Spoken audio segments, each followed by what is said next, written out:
At my wife's company's party, my wife mocked me. Her female boss slipped me a card and whispered, "Call me if you want a woman who values you." My wife's face when she saw her hand on my shoulder, unforgettable. I should have known the night was doomed the moment Melissa started having a full-blown conversation with her reflection in our bedroom mirror. And honestly, the mirror was getting more attention than I'd gotten all week. She was standing there in her sleek black cocktail dress that probably cost more than my first car, adjusting her diamond earrings with the precision of a surgeon performing open-heart surgery, while I sat on the edge of our bed wondering if I should just start introducing myself to people as Melissa's plus one, to save everyone the awkward confusion. Tonight was her night, and she'd made that abundantly clear about 17 times since breakfast. She was a senior researcher at Pharmatech Solutions, some fancy pharmaceutical company that threw an annual gala every year where everyone pretended to care about scientific breakthroughs while actually just networking and getting hammered on free champagne. The whole event was basically LinkedIn come to life, except with better lighting and worse conversations. And me? Well, I was cast in the critically acclaimed role of supportive husband, which is corporate speak for a human coat rack who occasionally nods and smiles on command. "Try to blend in tonight, Aaron," Melissa said without even turning away from her mirror, like she was giving instructions to a poorly trained puppy. Her tone had that special quality that made it sound less like a suggestion and more like a threat wrapped in expensive perfume. "Sure thing," I replied, straightening my tie that suddenly felt like a noose. "Should I also work on my invisibility skills? Or is that something that'll just happen naturally once we walk through those doors?" I was aiming for humor, maybe a little laugh to cut through the tension that had been building in our house like smog over Los Angeles. She didn't laugh. Of course she didn't laugh. Melissa had stopped finding me funny approximately around the same time she got promoted to her current position, which coincidentally was also when she started referring to Casual Friday as inappropriate workplace culture. Humor, apparently, didn't fit into her carefully curated executive aura, which was something she'd actually said out loud to me last month without a trace of irony. I'd laughed then too. She hadn't. The ballroom at the Grand Meridian Hotel looked exactly like what would happen if a luxury perfume commercial had a baby with a corporate training video, and that baby grew up to have really expensive taste and no personality. Crystal chandeliers hung from the ceiling like frozen fireworks, casting this weird golden glow over everything that made everyone look either ethereally beautiful or slightly jaundiced, depending on your blood alcohol level. Round tables covered in white linens dotted the space like islands in a sea of polished marble floors, and everywhere you looked, there were people in designer suits and dresses pretending that small talk was an Olympic sport they were all competing in. The second we crossed the threshold into that ballroom, I watched my wife transform right before my eyes, like Clark Kent ducking into a phone booth, except instead of becoming Superman, she became corporate Barbie with a master's degree and an attitude problem. It was honestly impressive how fast she could flip that switch. One second she was Melissa, my wife of 7 years who still had that little snort when she laughed really hard. The next second she was Dr. Melissa Clark, senior research scientist, complete with the power handshake, the manufactured laughter that sounded like it came from a can, and the ability to say, "Oh my gosh, your presentation on protein inhibitors was absolutely life-changing," without visibly gagging. I followed behind her like a lost puppy as she worked the room, watching her float from group to group with the grace of someone who'd been practicing this dance for years. She'd lean in conspiratorially with Dr. Sanders from oncology research, throw her head back in exaggerated amusement at something Dr. Patel said about enzyme reactions, and air-kiss people she'd spent the last 3 months complaining about during our sad dinner for 2 nights at home. It was a masterclass in professional fakery, and I had front-row seats to the show. When she finally got around to introducing me to people, which happened with about as much enthusiasm as someone showing off a moderately interesting houseplant, it went something like this. "Oh, and this is my husband, Aaron. He does something with logistics." She'd wave her hand vaguely in my direction like she was gesturing toward a piece of furniture she couldn't quite remember buying, and then immediately pivot back to whoever she was trying to impress, leaving me standing there like a game show contestant who'd just lost in the first round. Something with logistics. That's how she described my career. Never mind that I owned and operated a successful logistics optimization firm that specialized in pharmaceutical supply chain management. Never mind that I'd spent the last 8 years building a business from scratch that now employed 15 people and had contracts with 3 major companies. Never mind that I probably understood the technical side of getting their precious drugs from point A to point B better than half the people in this room. Nope. I was just Aaron, the guy who does something with logistics, like I was some kind of mystery animal at a petting zoo that nobody should feed after midnight or get wet. By the third introduction, the pattern had become painfully clear, and I'd come to the sobering realization that I was basically her handbag, except less fashionable and with more feelings that could get hurt. I was an accessory, a prop, a barely sentient piece of arm candy that she'd brought along, because showing up solo to these things apparently sent the wrong message about work-life balance or whatever corporate buzzword was trending this quarter. Every single time I tried to contribute something meaningful to a conversation, something that might remind these people that I had a functioning brain and relevant expertise, Melissa would swoop in like a conversational sniper and take me out with surgical precision. Dr. Perez, this intense-looking guy with salt and pepper hair and glasses that probably cost more than my monthly mortgage, mentioned that they were having supply chain issues with their new drug rollout. My ears perked up because, hey, this was literally what I did for a living. This was my moment. Funny enough, that's actually my area of expertise. I started, feeling a little spark of hope that maybe I could contribute something valuable to this evening beyond just my presence. I've dealt with similar distribution challenges, and there are some strategies involving. Aaron, sweetheart. Melissa cut me off with the warmth of a Canadian winter, placing her hand on my arm with just enough pressure to communicate that I should shut up immediately. Could you be a dear and grab me a Chardonnay? I'm absolutely parched. Her smile was plastic fantastic, all teeth and zero sincerity, and her eyes had that special glint that said we'd be having words about this later. Sure, why not? I absolutely loved being publicly demoted from successful business owner to glorified bartender in front of a room full of people who probably already thought I was Melissa's charity case. Nothing says healthy marriage quite like being treated like the help at a party where you're supposed to be a guest. I nodded, smiled my best, yes dear smile, and headed toward the bar, feeling the weight of my dignity crumbling like a stale cookie in my pocket. The bartender was this college-aged kid with a man bun and a vest that was trying way too hard to look sophisticated. He caught my eye as I approached, and I swear I saw a flicker of recognition there, like we were both members of the same sad club.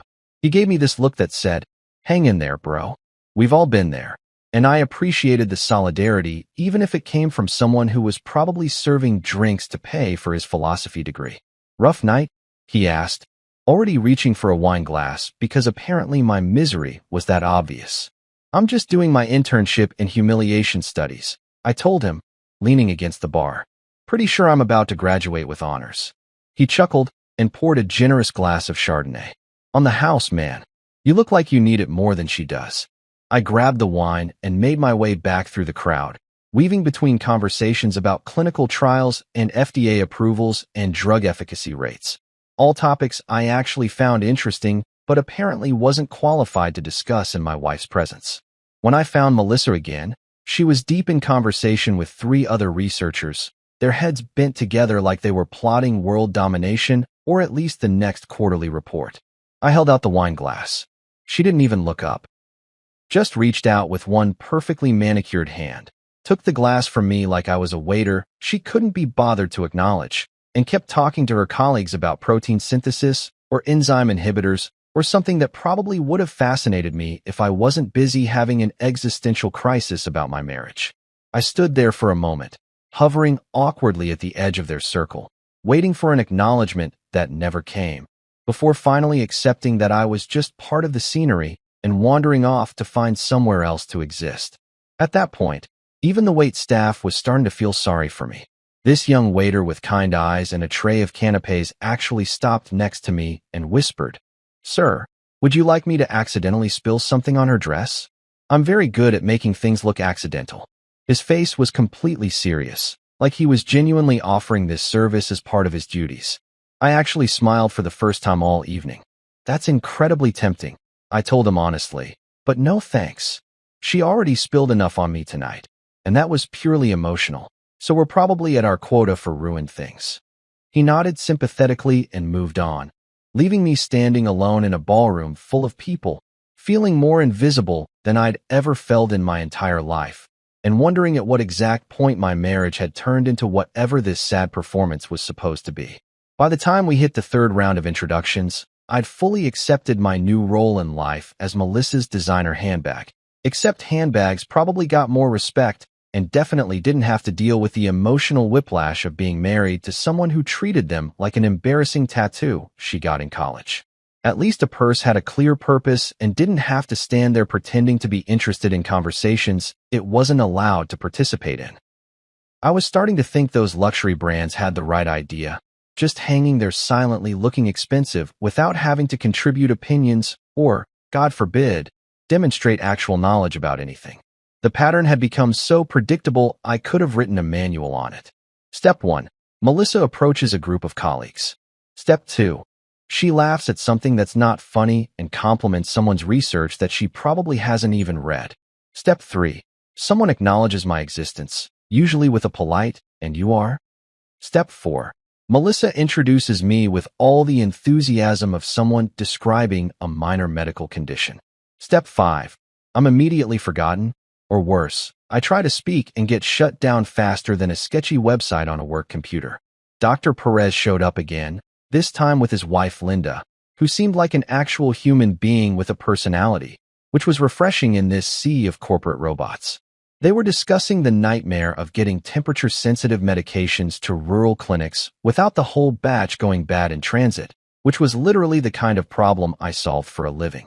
This was my bread and butter, my wheelhouse, my entire professional jam. I knew the answer to this problem. I'd solved this exact issue for 2 different clients in the past 18 months. The challenge is maintaining the cold chain integrity during the last-mile delivery, Dr. Perez was saying, running his hand through his hair in frustration. We've lost 3 shipments this quarter alone. It's a logistics nightmare. My brain lit up like a Christmas tree. This was it. This was my moment to actually contribute something valuable, to show these people that I wasn't just some random dude who'd wandered in off the street because the hors d'oeuvres looked good. I opened my mouth, ready to explain the innovative IoT temperature monitoring system we'd implemented that solved this exact problem, complete with real-time alerts and automated rerouting protocols. Actually, that's exactly what I specialize in. I started feeling a genuine rush of enthusiasm for the first time all night. We've developed a system that uses Aaron, sweetheart. Melissa's voice cut through my sentence like a knife through butter, except less useful and more annoying.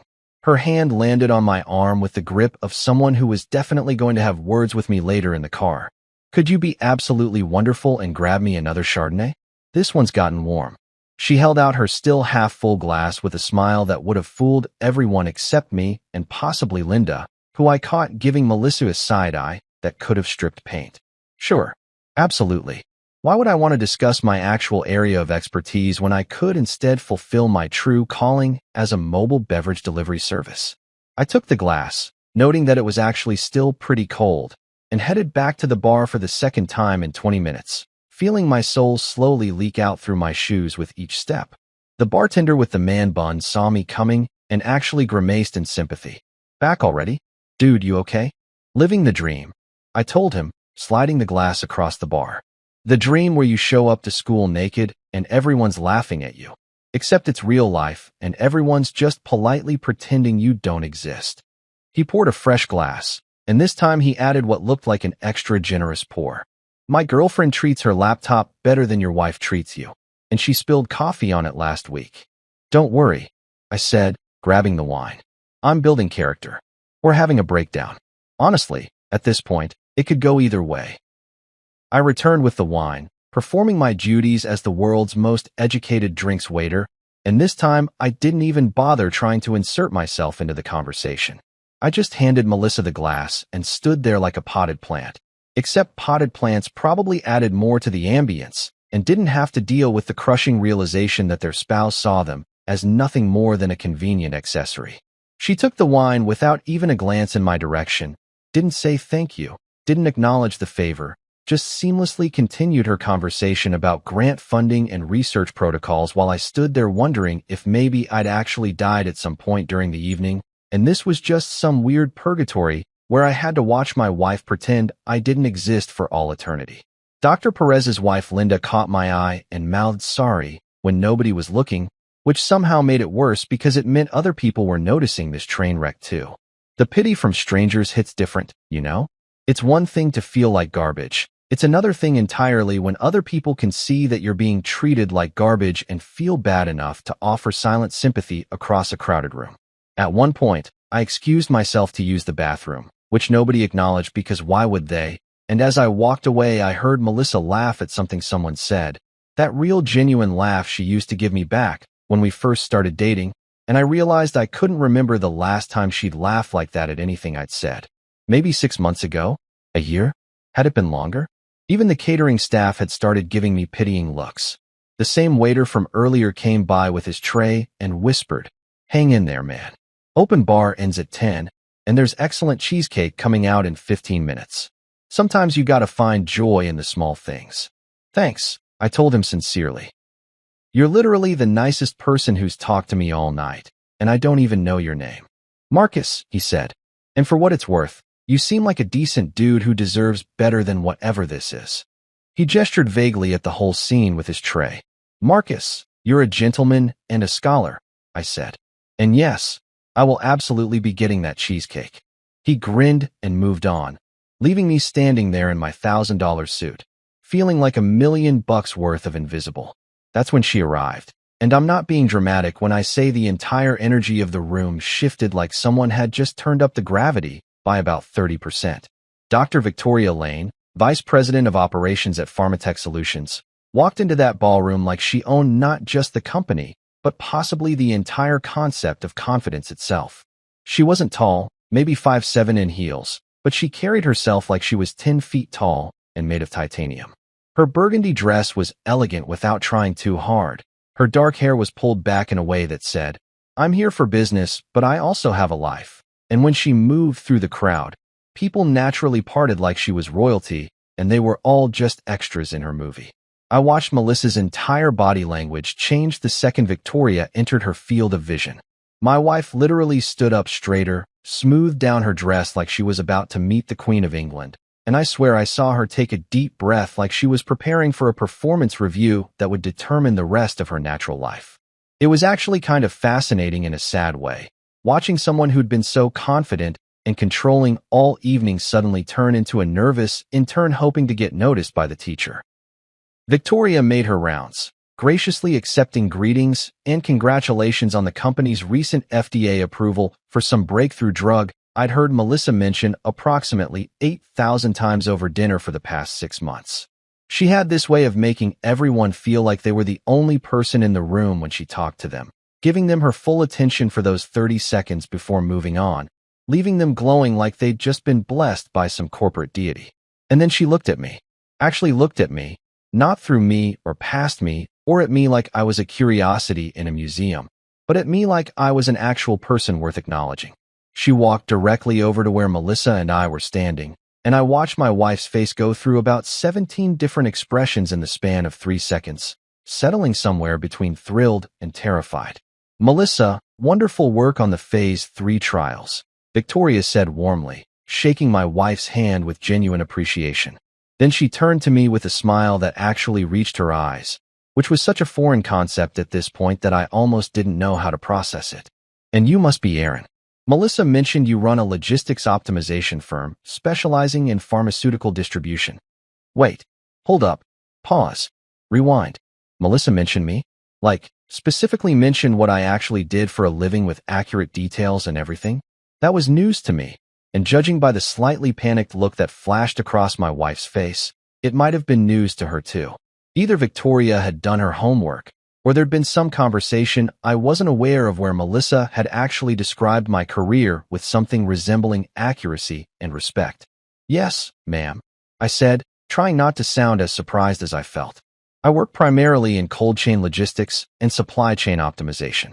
Basically, I make sure expensive drugs don't end up playing hide and seek in warehouses or turning into very pricey puddles in the back of trucks. She laughed, and it wasn't that polite cocktail party laugh that people do when they're being diplomatic. It was real, genuine amusement at my stupid joke, and I felt something in my chest unclench that I hadn't even realized was tight. "That's an excellent way to put it," she said, and then she did something that absolutely floored me. She actually wanted to continue the conversation with me about my work, like I was a real person with valuable expertise worth discussing. We started talking about distribution efficiency systems, the nightmare of maintaining temperature integrity across multiple shipping zones, the complications of rural delivery networks, cost reduction strategies that didn't compromise product safety, and all the FDA compliance hoops you had to jump through that made everything 10 times more complicated. Victoria asked smart questions, the kind that told me she actually understood what I was talking about and wasn't just being polite. She leaned in slightly when I explained a particularly complex solution we'd implemented for a client, nodding thoughtfully and occasionally interjecting with observations that showed she was actually processing the information. "We've been struggling with distribution inefficiencies in our Midwest network," she said, her expression turning more serious. "We're losing about 8% of shipments to quality degradation during transit. Your insights are fascinating. Have you worked with predictive routing algorithms?" Meanwhile, Melissa was standing there looking like she'd just watched her car get towed while she was holding a parking ticket, her smile frozen in place, but her eyes darting between Victoria and me like she was watching a tennis match where the ball was made of her worst nightmare. Every time I said something that Victoria responded to positively, I could literally feel my wife's anxiety levels climbing. It was like watching someone's internal thermostat break in real time. Victoria kept asking questions about my work, about case studies, about specific technical challenges, and I found myself actually enjoying this party for the first time all night. Here was someone who not only acknowledged my existence, but seemed genuinely interested in what I had to say, who treated me like an expert in my field rather than some inconvenient plus one who needed to be managed and controlled. We talked about blockchain applications in supply chain transparency, about IoT sensor networks, about the future of autonomous delivery systems in pharmaceutical logistics. "You clearly know your stuff, Aaron," Victoria said after I'd explained a particularly innovative solution we developed for a client's distribution crisis. "I'm impressed. We should definitely continue this conversation in a more professional setting." Melissa looked like she wanted the floor to open up and swallow her whole, or maybe swallow me, or possibly just swallow the entire evening so it could be erased from existence. Her face had gone through several shades of pale, settling on a color I'd describe as existential dread with undertones of barely suppressed panic. This was probably the first time all night that anyone had given me more attention than her, and she was handling it about as well as a cat handles a bath. And me?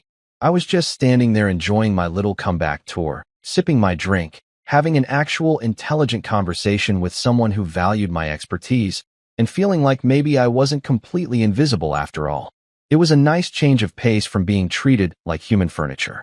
After about 3 hours of forced smiles, fake laughter, and watching my wife network like her life depended on it, which honestly it probably did, I needed an escape route before I started screaming into the decorative ice sculptures or doing something equally dramatic and career-ending for both of us.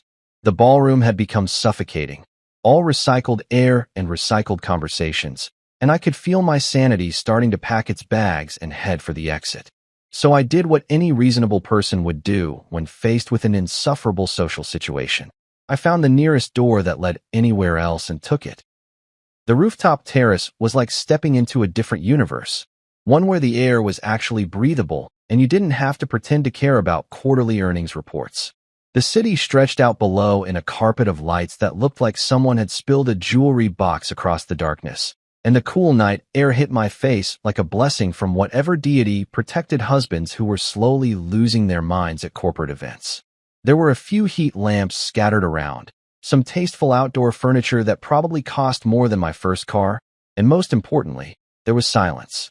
Blessed, beautiful silence that wasn't filled with the sound of my wife pretending I didn't exist. I loosened my tie, took a deep breath that actually filled my lungs, and seriously contemplated whether I could just stay up here for the rest of the evening. Maybe I could claim I'd gotten lost. Maybe I could fake a medical emergency. Maybe I could just leap from building to building like a depressed Batman until I made it home, changed into sweatpants, and pretended this whole night had been a bad dream brought on by questionable Chinese takeout. Rough night? A voice said behind me, and I nearly jumped out of my skin because apparently my ninja detection skills were offline due to emotional exhaustion. I turned around to find Victoria standing there with 2 glasses of red wine, looking amused at my startled reaction. She ditched her blazer somewhere along the way, and she looked more relaxed up here, less like a corporate VP and more like an actual human being who also needed a break from the circus downstairs. "Do I look that broken?" I asked, trying to regain some composure and probably failing miserably. "Not broken," she said, walking over and handing me one of the wine glasses. "Just unappreciated. There's a difference." She leaned against the railing next to me, looking out at the city lights with an expression that suggested she'd been to enough of these events to recognize a fellow sufferer when she saw one. We stood there in comfortable silence for a moment, sipping our wine and watching the city pretend to be peaceful below us. It was nice, actually having someone's company without feeling like I needed to perform or prove something or justify my existence. Just 2 people drinking wine and acknowledging that sometimes corporate events were their own special kind of hell. "I've been to about 100 of these things," Victoria said finally, swirling her wine thoughtfully. "And I've gotten pretty good at reading people. You know what I've noticed?" She turned to look at me, and there was something in her expression that was equal parts curious and sympathetic. "Melissa talks about everyone's spouse, Dr. Sanders' husband and his vintage car collection that he restores on weekends, Dr. Patel's wife and her art gallery in Soho, even Dr. Kim's partner and their charity work with homeless youth programs. She brags about their accomplishments, uses them as social currency, makes sure everyone knows how impressive her colleagues' families are." She paused, taking a sip of wine, and I had a sinking feeling I knew where this was going. "But she never mentions you. Never talks about your business, your achievements, your expertise. In fact, until I specifically asked her about you last month during a board meeting, I didn't even know what you did for a living. Why is that?" The question hung in the air between us like smoke, and I felt something uncomfortable twist in my chest because hearing someone else point out what I'd been trying not to acknowledge for months somehow made it more real. I laughed, but it came out bitter and a little broken. Because apparently being successful in logistics isn't sexy enough for her new corporate image. "I don't have a gallery or restore vintage cars or run a charity. I just make sure things get from point A to point B without falling apart. And somehow that's not impressive enough to mention at cocktail parties." Victoria's expression shifted to something that looked like genuine anger on my behalf, which was weird because we barely knew each other, and yet here she was, more upset about my treatment than my own wife had been in months.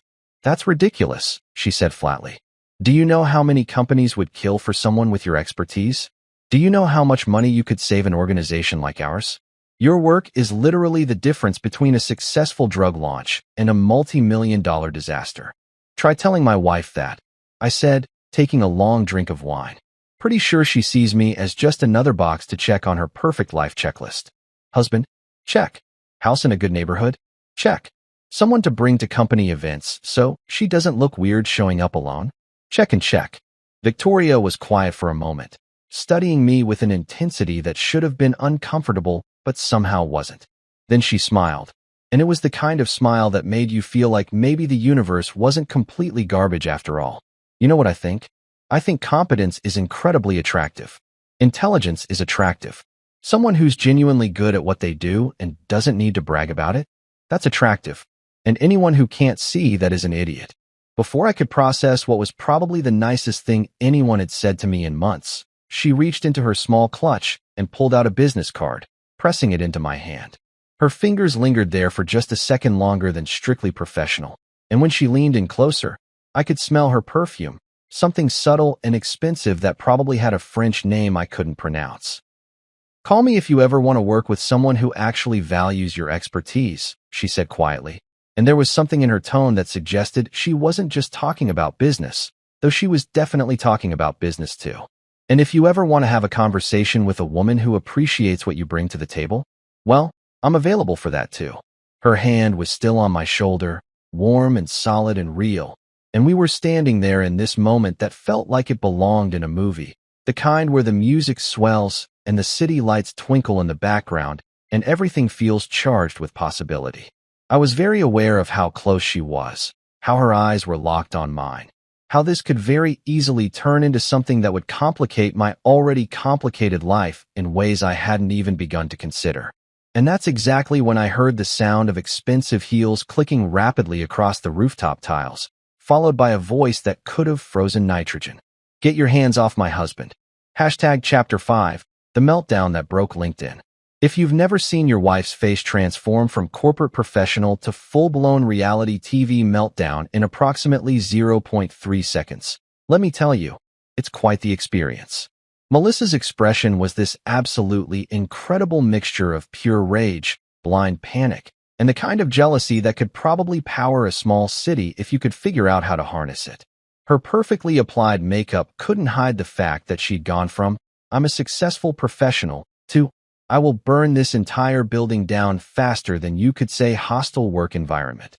"Get your hands off my husband," she screamed. And I'm not exaggerating when I say her voice echoed across that entire rooftop like she was auditioning for a Greek tragedy. The few other people who'd escaped to the terrace for some fresh air immediately whipped out their phones, because of course they did. This was prime social media content, the kind of corporate drama that would be dissected in break rooms and group chats for months to come. I could practically hear someone whisper, "This is better than The Office," from somewhere near the heat lamps. Victoria, to her absolute credit, didn't even flinch. She calmly removed her hand from my shoulder, took a measured sip of her wine like this was just another Tuesday evening, and turned to face Melissa with the kind of composure that comes from years of dealing with difficult situations and people who were actively losing their minds. "Melissa," she said in a tone that was professional and maybe just slightly amused, "we were discussing business. Supply chain optimization, specifically. Perhaps you'd like to join the conversation?" "Oh, sure," Melissa snapped, her voice dripping with so much sarcasm it could have stripped paint off the walls. "Discussing business with your hand on his shoulder? In the dark? On a romantic rooftop? Do you think I'm stupid?" She was advancing on us now, her designer heels clicking against the stone tiles like a countdown to detonation, and I was genuinely concerned she might actually throw hands with her own boss, which would have been spectacular and career-ending in equal measure. "Technically," I said, because apparently my mouth had decided that now was the perfect time to demonstrate my inability to read a room. "This is considered a shoulder-to-shoulder mentoring situation. I'm pretty sure HR has a whole pamphlet about appropriate workplace physical contact, and shoulder touching is on page 3 under generally acceptable in professional contexts." Nobody laughed. Well, nobody except Marcus the waiter, who I could see watching from the doorway with a tray of empty glasses and an expression of absolute delight. He gave me a subtle thumbs up that I appreciated even as I realized I'd probably just made everything exponentially worse. "This is unbelievable," Melissa hissed, and she'd moved past screaming into that deadly quiet anger that's somehow more terrifying. "You're hitting on my husband at a company event? You're my boss. This is sexual harassment. This is abuse of power. This is..." "Footage," Victoria interrupted calmly, gesturing to the security cameras mounted discreetly around the rooftop perimeter that I honestly hadn't even noticed until that exact moment. "There are 3 cameras with audio recording up here, Melissa. Feel free to report this to HR. The footage will show exactly what happened, which was a professional conversation about logistics that you've now turned into a scene that I guarantee at least 6 people are currently uploading to social media." She wasn't wrong. I could see phone screens glowing in the darkness like fireflies, all pointed in our direction, capturing every moment of what was rapidly becoming the most documented professional meltdown in Pharmatech Solutions history. Someone was definitely going to make a TikTok out of this. Probably multiple TikToks. Maybe a whole series. But Melissa was past the point of rational thought. She'd gone full nuclear, and there was no bringing her back from the edge now. "You're a predator," she shouted, loud enough that I was pretty sure people in the ballroom below could hear her. "You're a predatory cougar who preys on married men. You're probably doing this to half the husbands here. This is disgusting. This is..." "That's enough," Victoria said, and her voice had gone from amused to ice cold in an instant. The temperature on that rooftop dropped about 20 degrees, and even Melissa seemed to realize she'd just crossed a line that you didn't come back from. You've just publicly accused me of sexual harassment and called me a predator in front of witnesses and cameras. You've created a hostile work environment, engaged in insubordination, and slandered a senior executive. I strongly suggest you stop talking immediately and consult with HR first thing Monday morning. The silence that followed was the kind that makes your ears ring. Even the city noise from below seemed to quiet down, like the universe itself was holding its breath waiting to see what would happen next. Melissa's face had gone from angry red to terrified white as the implications of what she'd just done started to sink in through the fog of her jealous rage. I didn't mean, she started, but Victoria held up one hand. Save it for HR, she said coolly. Then she turned to me, and her expression softened just slightly. Erin, it was lovely talking with you. I meant what I said about the consultation work. My offer stands. She handed me another business card, because apparently she carried multiple, and walked past Melissa toward the door like she was simply leaving a particularly boring meeting rather than the scene of a career-ending meltdown. As she passed Marcus, I heard her say, "Make sure someone sends me the footage from tonight. For documentation purposes." Marcus nodded enthusiastically, looking like he'd just been given the best assignment of his entire serving career. And then it was just me and Melissa standing on that rooftop, with half a dozen people still recording on their phones, and the dawning realization on my wife's face that she'd just nuked her entire career from orbit over a conversation about supply chain logistics and some wine on a rooftop. The phones were still out, still recording, capturing every moment of her breakdown for posterity and HR's investigative file. Erin, she said, her voice small and broken now, all the fight gone out of her. Erin, I didn't mean to. Yeah, I said, pocketing Victoria's business card. You never do. And I walked past her toward the door, leaving her standing there in the wreckage of her own making, probably already calculating how much this was going to cost her and coming up with numbers that made her want to throw up. Behind me, I could hear her start to cry, but for the first time in years, I didn't turn back. The drive home felt like being trapped in a confession booth, except the priest had left, God wasn't answering, and the only person there to witness your sins was your husband, who'd just watched you commit career suicide in high definition. Melissa was in the passenger seat of our Audi, phone pressed to her ear with the desperation of someone trying to bail water out of the Titanic with a teaspoon, calling literally everyone in her contact list who might possibly have the power to undo what had just happened. Spoiler alert, nobody had that power, because you can't unring a bell that's been recorded from 6 different angles and was probably already trending on Twitter. Jessica, please, you have to listen to me. Melissa was saying into her phone, her voice doing that thing where it gets higher and tighter when panic really sets in. It was a misunderstanding. I was just protecting my marriage. Victoria was being completely inappropriate with my husband, and she paused, listening, and I watched her face crumble in real time as whatever Jessica was saying on the other end clearly wasn't what she wanted to hear. What do you mean it's already online? How is it already online? We left 15 minutes ago. I kept my eyes on the road, navigating through the downtown traffic that was somehow still heavy even at 11 at night, and tried to feel something other than this weird combination of satisfaction and exhaustion. Part of me wanted to gloat, wanted to point out that this was what happened when you treated people like disposable accessories and then freaked out the second someone showed them basic respect. But mostly I just felt tired, the kind of bone-deep exhaustion that comes from maintaining a performance for so long that you forget what your actual face looks like without the mask. Oh my God, Melissa breathed, and I glanced over to see her staring at her phone screen like it had just told her the world was ending, which for her career it probably had. Oh my God, Jennifer from accounting sent me the TikTok. Erin, there's a TikTok. Someone made a TikTok of me screaming at Victoria, and it has. She scrolled frantically, her fingers shaking. It has 47,000 views already. 47,000. And the comments? Oh God. The comments are calling me psychotic and unhinged and... Maybe don't read the comments, I suggested mildly, taking a turn toward our neighborhood. That's like rule number 1 of internet survival. Never read the comments. She ignored me, continuing to scroll with the kind of horrified fascination people have when watching footage of their own car accident. Someone made a remix, she whispered. They auto-tuned my voice and made a remix of me yelling, "Get your hands off my husband." And it's actually kind of catchy. Oh my God, I'm a meme. I'm a corporate meltdown meme. By the time we pulled into our driveway in our nice suburban neighborhood with the HOA that definitely didn't allow for public scandals, Melissa had called approximately 17 people ranging from her direct supervisor to her college roommate to someone I was pretty sure was her hairstylist. Each call had ended with some variation of, "Oh my God, it's already online," followed by the soul-crushing realization that yes, it was very much already online, and no, there was no delete button for viral corporate meltdowns. She sat in the car for a moment after I turned off the engine, staring at her phone like it might spontaneously combust, which honestly would have probably been a mercy at this point. The glow from the screen lit up her face in the darkness, and I could see the exact moment another wave of panic hit when she presumably saw another notification or comment or share or whatever metric of public humiliation was currently climbing. "Aaron," she said finally, turning to me with eyes that were red from crying and probably from staring at a screen for 30 minutes straight. "Aaron, please. You have to help me. You have to talk to Victoria for me.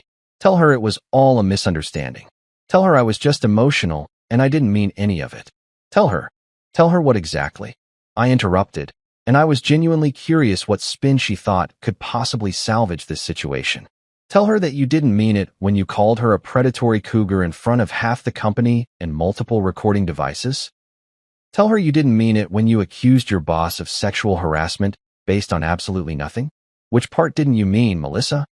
I saw her touching you, and I saw the way she was looking at you, and she made this helpless gesture with her hands like she was trying to physically grasp an explanation that made sense. You're my husband. Mine. And she was standing there acting like she had some right to you. Like she could just have a professional conversation with me. I finished.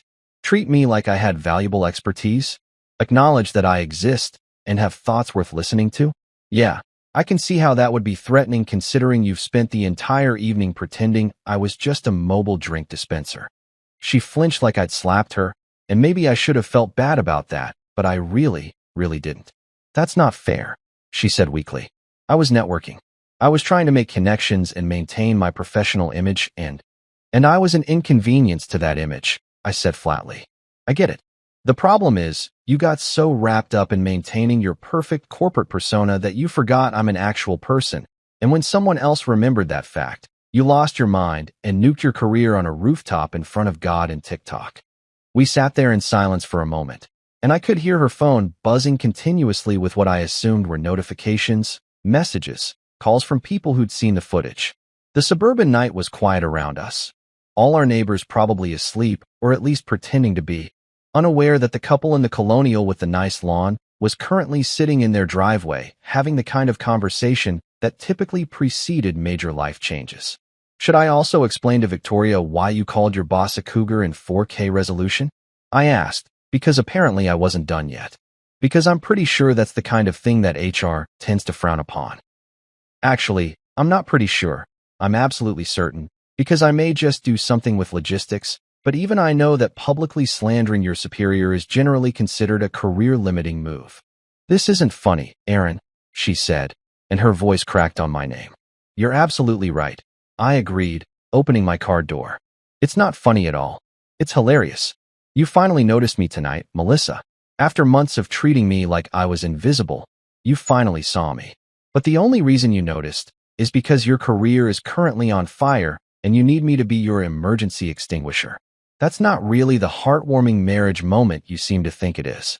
I got out of the car and headed toward our front door, leaving her sitting there in the passenger seat, phone still glowing in the darkness, probably refreshing her social media to watch the view count climb on her public humiliation. Behind me, I heard her car door open and her heels on the driveway, but I didn't turn around. Some fires you just had to let burn. 3 days after what was now being referred to on corporate Twitter as the Pharmatech rooftop incident, complete with its own hashtag and several meme accounts, I got an email from Victoria Lane's executive assistant requesting a meeting at Pharmatech headquarters. I stared at that email for a solid 10 minutes, reading and rereading it like the words might rearrange themselves into something that made more sense or was less terrifying, trying to figure out if this was a good thing or if I was about to be dragged into the HR nightmare that Melissa had created like collateral damage in her personal disaster movie. Melissa, for her part, had spent the last 72 hours locked in our home office. alternating between crying, refreshing her social media feeds, and having increasingly desperate phone conversations with people who could maybe possibly help her salvage what was left of her career. Spoiler alert. There wasn't much left to salvage. The video of her meltdown had gone properly viral, the kind of viral where morning talk shows were using it as an example of workplace behavior to avoid, and business podcasts were doing entire episodes on managing emotional regulation in professional settings. Someone had even made a remix that was climbing the Spotify comedy charts, which was both impressive and deeply, deeply sad. I didn't tell her about Victoria's meeting request, partly because I genuinely didn't know what it was about and didn't want to give her false hope or send her into another spiral, and partly because I was still processing my own complicated feelings about the whole situation. Was I supposed to feel guilty that my wife's career had imploded? Was I supposed to feel vindicated that someone had finally seen value in me? Was I allowed to be excited about a potential business opportunity, even though it came from the woman my wife had publicly accused of being a predator? The emotional calculus was exhausting, and I was running low on the energy required to care about anyone's feelings except my own. So on Thursday morning, I put on my best suit, the charcoal gray one that made me look like I actually knew what I was doing, and drove downtown to the Pharmatech Solutions building, which was one of those modern glass towers that looked like it had been designed by someone who really believed in the power of natural light and expensive architecture. The lobby alone probably cost more than my entire house, all marble and steel and abstract art that I was pretty sure was supposed to mean something profound, but mostly just looked like someone had sneezed paint onto a canvas and called it genius. Victoria's assistant, a sharp-looking woman in her 30s named Caroline who had the kind of efficiency that suggested she could probably run a small country in her spare time, greeted me with a professional smile and escorted me up to the executive floor. The elevator ride felt like it took approximately 17 years, and I spent the entire time wondering if I should have rehearsed what I was going to say, or prepared some kind of statement, or maybe just fake my own death and move to Canada. Victoria's office was exactly what you'd expect from someone at her level. Corner office with floor-to-ceiling windows overlooking the city, furniture that cost more than most people's cars, and that particular smell of success that's part expensive leather and part intimidation. She was sitting behind a mahogany desk that looked like it could double as a small aircraft carrier, typing something on her computer, and when I walked in she looked up and smiled like I was an actual appointment she'd been looking forward to rather than an obligation or a problem to be managed. "Aaron," she said warmly, standing up and coming around the desk to shake my hand. "Thank you for coming. I hope the request wasn't too sudden." She was dressed in a navy power suit that probably cost more than my monthly mortgage, and she looked every inch the executive VP, but her smile was genuine and her handshake was firm without being aggressive. "Please sit." I sat in one of the leather chairs across from her desk, trying to look casual and probably failing spectacularly, and waited for her to explain why I was here. Was this about the rooftop incident? Was I going to be asked to make some kind of statement? Was this actually a trap, and I was about to be served with papers for something I didn't even know I'd done?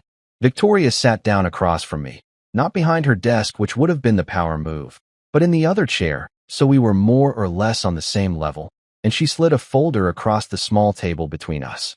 "I'm going to be direct because I think you appreciate directness," she said. "This is a proposal for a 3-year consulting contract with Pharmatech Solutions. Full logistics overhaul of our distribution network, with your firm as the lead consultant. We're talking comprehensive supply chain optimization, cold chain integrity improvements, predictive routing implementation, the works." I opened the folder, my hands shaking slightly because this was not at all what I'd been expecting, and started reading through the terms. And then I saw the numbers, the actual dollar amounts. And I had to read them 3 times because surely there was a decimal point in the wrong place, or maybe I'd suddenly developed dyslexia, or possibly I was having a stroke. "This can't be right," I said, looking up at her. "These numbers are accurate," she finished. "That's what your expertise is worth, Aaron. That's what solving our distribution problems is worth. We're currently losing somewhere between $8 and $12 million annually to inefficiencies, spoilage, and distribution failures. If you can cut that by even 50%, you'll have paid for yourself 3 times over in the first year alone." I sat back in my chair, trying to process what was happening. This was the kind of contract that would take my small firm and turn it into something significant, The kind of opportunity that most consultants spent their entire careers hoping to land. I have to ask, I said carefully, is this some kind of revenge deal? Like, you're offering me this because of what happened with Melissa? Because if that's what this is business, Victoria interrupted firmly. I don't make multi-million-dollar decisions based on personal drama, Aaron. I make them based on competence, expertise, and return on investment. I've done my research on your firm. I've talked to 3 of your former clients. I've reviewed case studies of your work. You're talented, you're innovative, and your success rate is impressive. The fact that your wife couldn't see that is her loss and, potentially, my company's gain. She leaned forward slightly, her expression serious. I'll be honest with you. What happened on that rooftop was unfortunate, and Melissa is currently suspended pending a full HR investigation. But that has nothing to do with this offer. I was already planning to approach you about consulting work before that gala even happened. The rooftop conversation just confirmed what I'd already suspected, that you're intelligent, composed under pressure, and significantly undervalued in your current situation. My current situation being my marriage? I asked, raising an eyebrow. Your current professional network, she corrected smoothly, but there was a slight smile on her face that suggested she knew exactly what I'd meant. Though I suppose those things are sometimes connected. I looked down at the contract again, at the numbers that could change my entire business trajectory, at the scope of work that was both challenging and exciting, at the 3-year timeline that represented a significant commitment from both sides. This was real. This was legitimate. This was the kind of opportunity that I'd be an idiot to turn down, even if the circumstances around it were complicated as hell. I'd need to have my lawyer review this, I said, which was the smart thing to say even though every part of me wanted to sign it right there and then. Of course, Victoria said. Take your time. Have your lawyer review it. Have your accountant review it. Hell, have your therapist review it if that would make you feel better. I want you to be completely comfortable with this arrangement. She stood up, and I followed suit, and we shook hands again. Her grip was confident, her smile was professional but warm, and when she said, I look forward to working with you, Aaron, I actually believed that she meant it. As I walked out of her office with the folder under my arm, feeling like I'd just stepped into an alternate universe where people actually valued my work, I passed Caroline's desk, and she gave me a knowing smile. Congratulations, she said quietly. Mrs. Lane doesn't usually spend that much time on consultation contracts unless she's really impressed.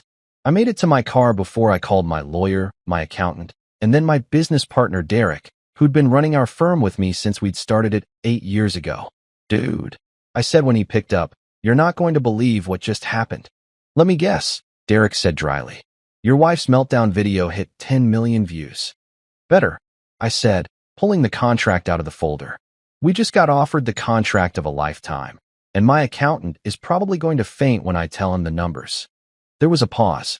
Because of the meltdown or in spite of it?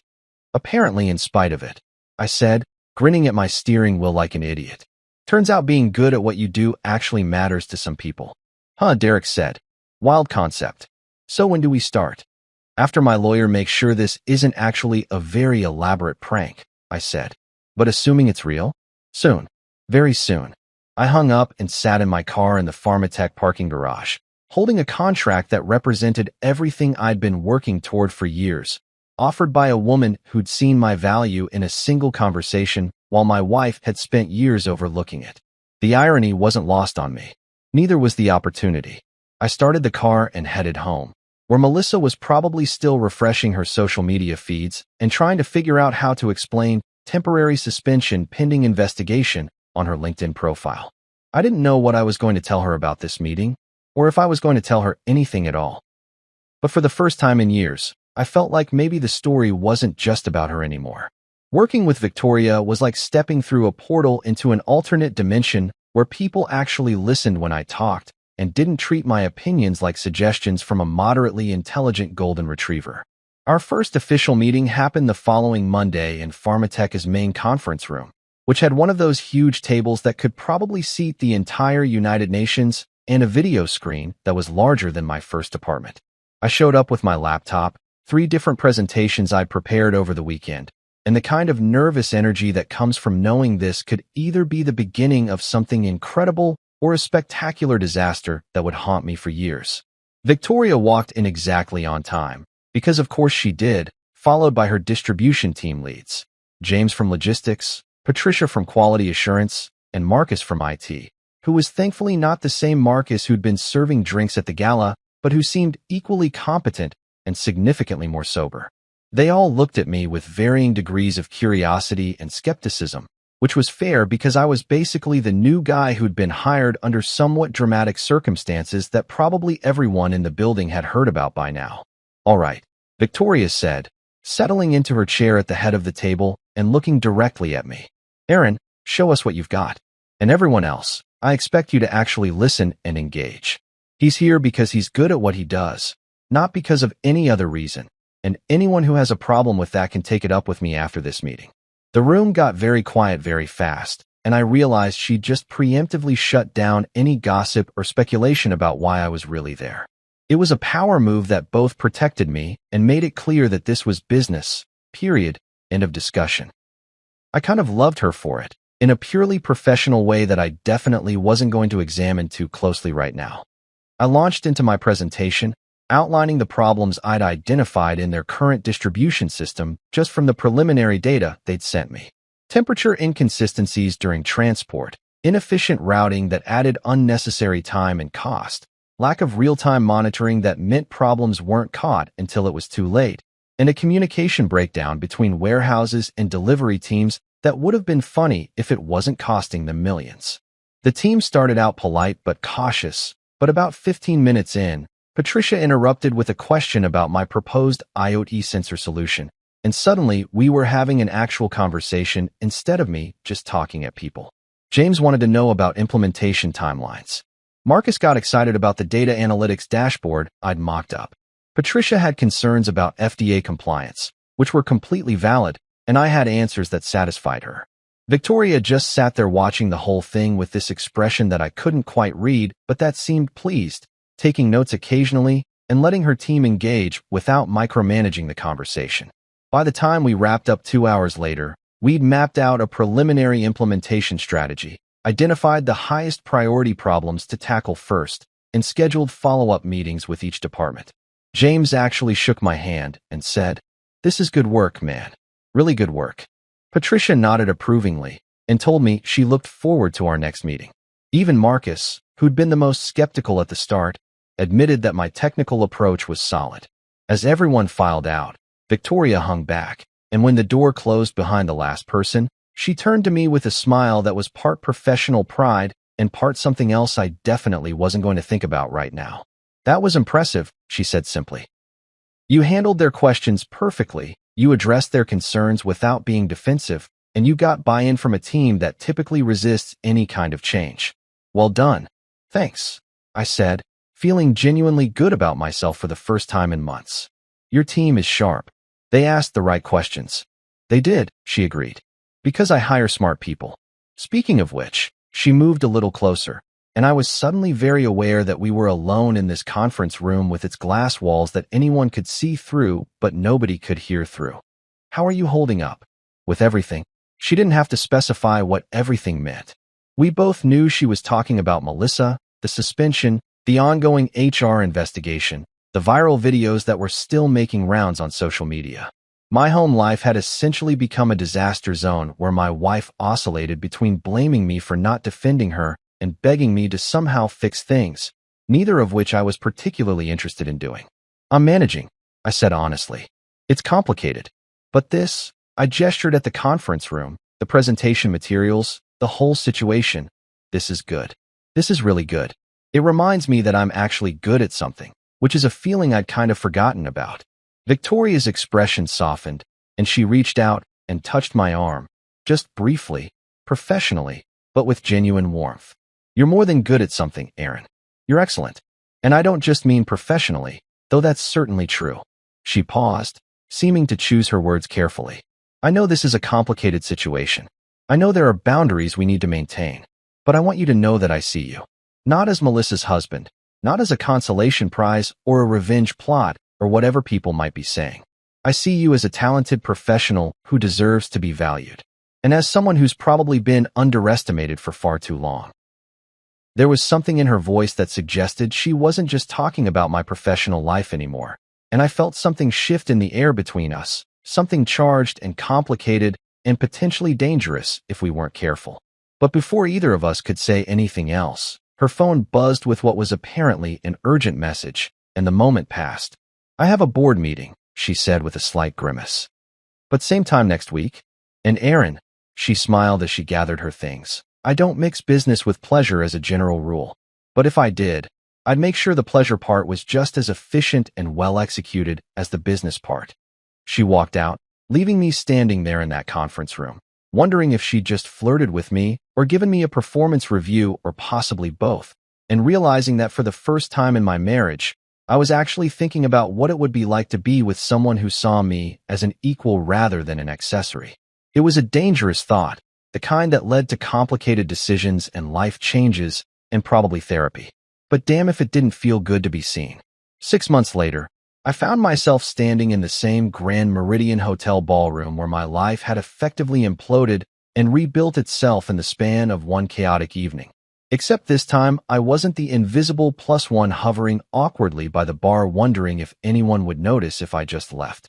This time, I was walking in as Victoria Lane's business partner, and yeah, maybe something more than that, though we'd been incredibly careful about keeping the professional and personal aspects of our relationship separate enough that HR couldn't find anything to complain about even if they wanted to.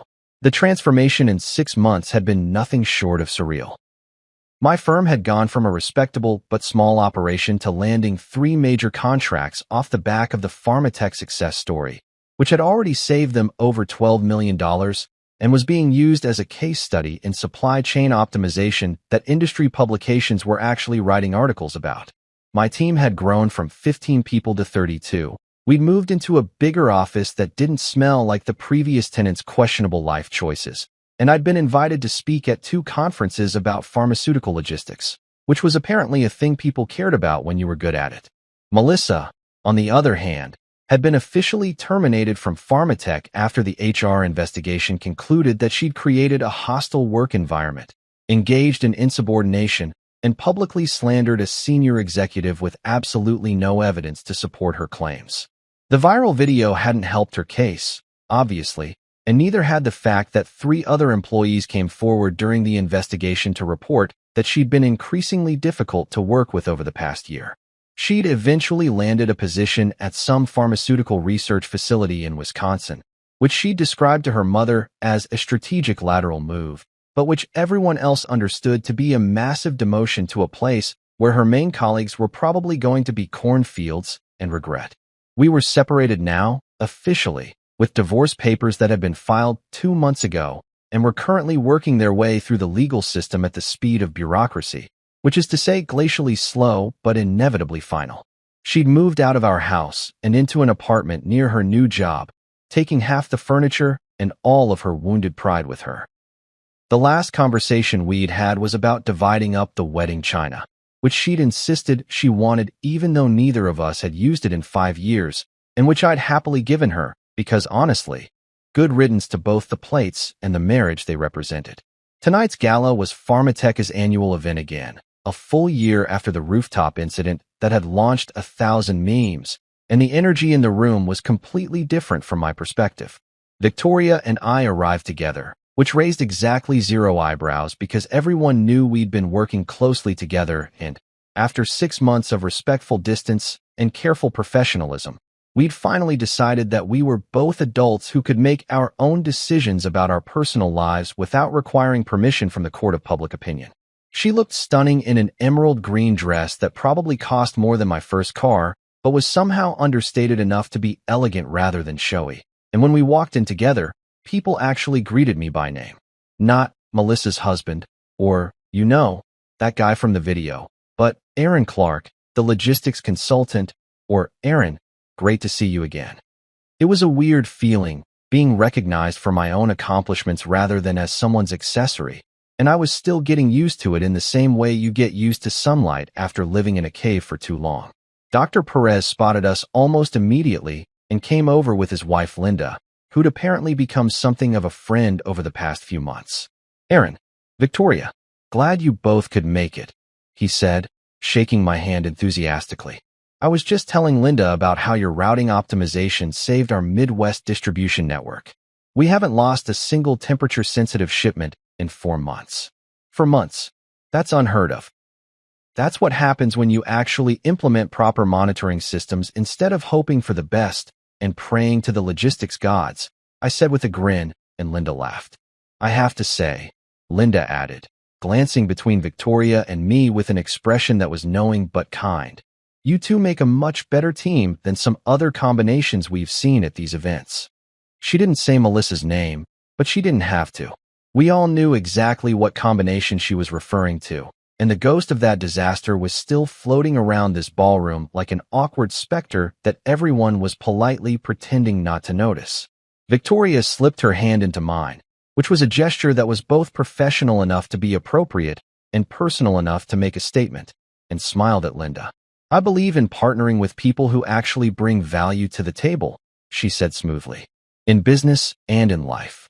We made our rounds through the ballroom, and it was like watching a completely different movie of the same event. People wanted to talk to me now, not just as an obligatory courtesy, but because they were genuinely interested in what I had to say.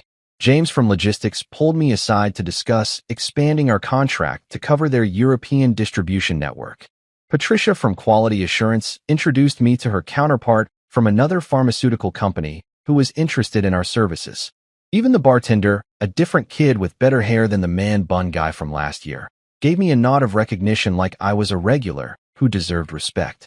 Victoria had to give a speech at some point during the evening, talking about the company's achievements over the past year, and when she got to the part about operational improvements and cost savings, she actually called me out by name.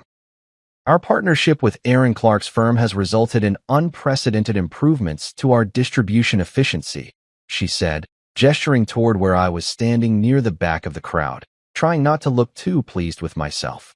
His innovative approach and expertise have saved this company over $12 million in the past 6 months alone, and I'm proud to say we've just signed an extension of our contract for another 3 years.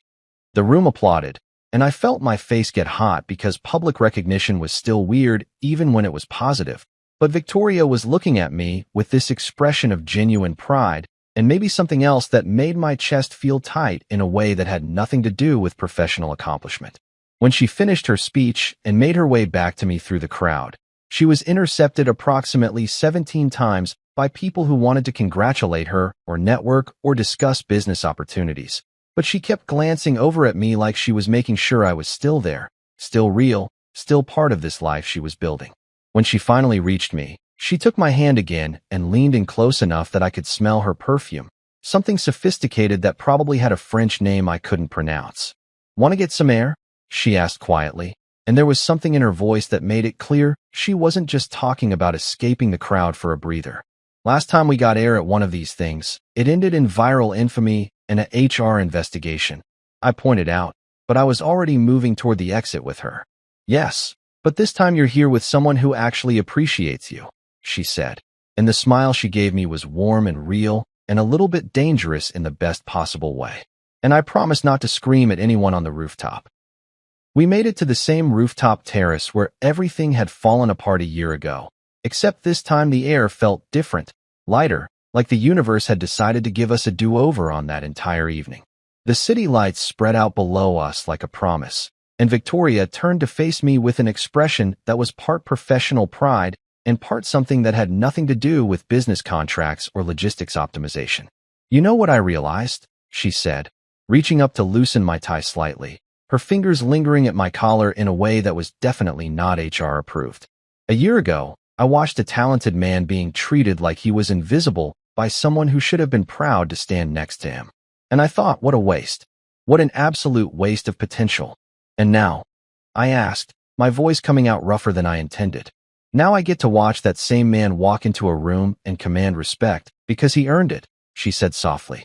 "Now I get to work with someone who challenges me intellectually and doesn't see me as a threat or a prize, but as an equal. Now I get to stand next to someone who makes me want to be better at everything I do. That's not a waste, Aaron. That's exactly what I was hoping for." She kissed me then, right there on the rooftop where everything had imploded a year ago, and it felt like closing one chapter and opening another, Like the universe was writing a better story, and we were finally getting the good parts. Somewhere below us, the gala continued. People networked and made deals and pretended to care about things they didn't really care about. But up here, in the cool night air with the city lights spread out like stars, I was exactly where I was supposed to be. When someone asked me later that evening if I missed my old life, I said, not even a little bit. Turns out being respected is incredibly addicting, and I'm not interested in going back to being anyone's accessory ever again. Exactly 1 year after the chaos, Victoria and I returned to the Grand Meridian Ballroom for what had become Pharmatecha's biggest annual event yet, and this time we weren't just attending as business partners who happened to be dating. We were there celebrating the announcement of a new joint venture between Pharmatech and my firm, a partnership that was being hailed as innovative and forward-thinking and all those other buzzwords that corporate people love to throw around when something is actually working. The contract was worth enough money that my accountant had actually called me 3 times to make sure I hadn't accidentally added extra zeros, and when I assured him the numbers were correct, he'd gone silent for a solid 30 seconds before saying, "Holy shit," in a tone of reverent disbelief. The ballroom was packed with industry leaders, investors, journalists from pharmaceutical trade publications, and basically everyone who was anyone in the world of drug manufacturing and distribution. There was a photo shoot scheduled, interviews lined up, and a whole media package that Victoria's PR team had coordinated with the precision of a military operation. I was wearing a custom suit that actually fit properly. Victoria was in a stunning black dress that somehow managed to be both professional and devastating, and we were both running on adrenaline and expensive coffee. Victoria raised her champagne glass during the toast, standing at the front of the room with the kind of confidence that came from knowing you'd made all the right moves and won the game. "To valuable partnerships," she said, her eyes finding mine in the crowd, and there was a warmth in her gaze that had nothing to do with business and everything to do with the fact that we'd built something real together, both professionally and personally. "To recognizing potential before the rest of the world catches on. To women who notice talent when they see it," I added, raising my own glass. "And to men who were smart enough to take the opportunities they were offered, even when those opportunities came wrapped in complicated circumstances and viral videos." The room laughed, because by now the rooftop incident had become something of a legend in pharmaceutical industry circles, the kind of story people told at conferences about how drama and opportunity sometimes showed up at the same time. Someone had even made a case study out of it for a business school class about crisis management and professional pivots, which was both hilarious and slightly horrifying. We posed for photos together, Victoria's hand resting comfortably on my back, my arm around her waist, both of us smiling like people who'd figured out how to build something good from the wreckage of something that had been slowly dying for years. The photographers loved us, apparently, because we had chemistry and authenticity, and looked like a pharmaceutical power couple from a movie about corporate success stories with romantic subplots. As we stood there with camera flashes going off like small supernovas, I found myself thinking about that night a year ago when I'd stood in this same ballroom, feeling invisible and wondering when my marriage had turned into a performance piece where I played the role of human furniture.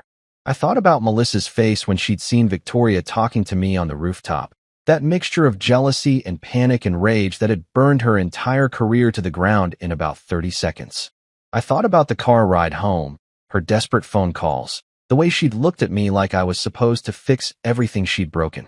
And then I thought about her face now, wherever she was in Wisconsin, probably scrolling through social media and seeing these photos, reading these press releases, watching me succeed in ways she'd never thought I could. I wondered if she felt regret, if she understood what she'd lost, if she'd finally figured out that treating people like accessories eventually meant they stopped wanting to be part of your collection. My phone buzzed in my pocket during a brief break between photo sessions, and I pulled it out to see a text message from a number I hadn't heard from in months, but still had saved in my contacts. Melissa. Of course it was Melissa. The universe had a sense of dramatic timing that would have been impressive if it wasn't so predictable. The message said, "I saw the announcement. Congratulations. I hope you're happy." I stared at that text for a long moment, reading the words and trying to figure out if there was genuine well-wishing in them, or if this was just another attempt to insert herself into my life, to remind me that she existed, To maybe open a door that I'd firmly closed and locked, and possibly set on fire for good measure. Victoria noticed me looking at my phone and raised an eyebrow in question, and I showed her the screen. She read it, her expression neutral, and then looked at me with those sharp eyes that never missed anything. "Are you going to respond?" she asked, and there was no judgment in her voice, just genuine curiosity about what I was going to do. I thought about it for maybe 3 seconds, which was probably 2 seconds longer than the message deserved. Then I deleted it without responding, slipped my phone back into my pocket, and took Victoria's hand. "No," I said simply. "I don't think I am. Because happiness doesn't need validation, especially not from someone who'd spent years making me feel like I needed to apologize for existing in her carefully curated life. Happiness doesn't require explanations or justifications or responses to text messages from people who only noticed your value after they'd thrown it away. Happiness just is, and right now, standing in this ballroom with a woman who saw me as a partner rather than a prop, celebrating success that I'd earned through my own expertise and hard work, I was genuinely, authentically happy in a way I hadn't been in years." Victoria squeezed my hand, understanding everything I wasn't saying, and smiled at me with that mixture of warmth and mischief that I'd come to associate with her. "Good choice," she said. "Now come on. We have 3 more interviews and a dinner with investors, and I need you charming and articulate, not distracted by ghosts of relationships past." "I can do charming and articulate," I said, grinning at her. "That's literally what you pay me for." "Among other things," she said with a smile that was definitely not appropriate for a professional setting. And I laughed because life had gotten weird and complicated and surprisingly wonderful in the span of a year. As we walked back toward the cameras and the journalists and the celebration of everything we'd built together, I didn't look back toward my phone or think about that unanswered message or wonder what Melissa was feeling right now. Because Victoria was right about one thing. Being valued hits different when it's genuine, when it comes from someone who sees you as an equal rather than an accessory, when it's built on respect and partnership rather than obligation and convenience. And I was done settling for anything less.